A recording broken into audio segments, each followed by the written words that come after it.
পল্টুরাম দেখো আমার কথা শুনছে কিরকম। ও পল্টুরাম, তোমার মিনতি কই? তুমি আজকে একা কেন?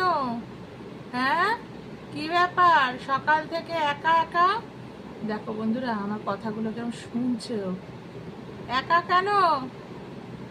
সকালবেলা খুঁজে গেছে আমাকে, দেখে আমি উঠিনি, তারপর হচ্ছে এখন এসে যেই জানলার ধারে বসেছি চলে এসছে।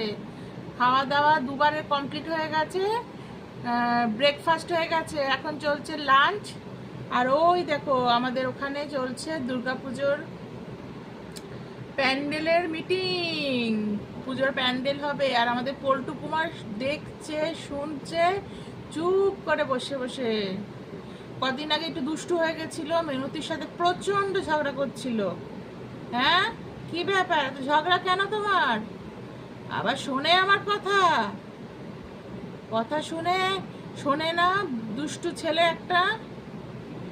কতবার বলেছি ঝগড়া না করতে? হ্যাঁ, এদের দুজনের সম্পর্কটা হচ্ছে, মিনতির আর এই সম্পর্কটা হচ্ছে টম অ্যান্ড জেরির মতন। একে অপরকে ছাড়বেও না, আবার দুজন সামনে এলেই ঝগড়া করবে। কি ব্যাপার কি তোমার পল্টুরাম? কি ব্যাপার? কোনো কথা শোনে না আমার, একটা কথা শোনে না, আবার কান খাড়া করে শোনাচ্ছে। হুম, এবার খুব বকবো দুষ্টু করলে। দেখেছো বন্ধুরা, দেখেছো কেমন শুনছে, কেমন শুনছে আমার কথাগুলো কান খাড়া করে। দুষ্টু কোথাকার, দুষ্টু।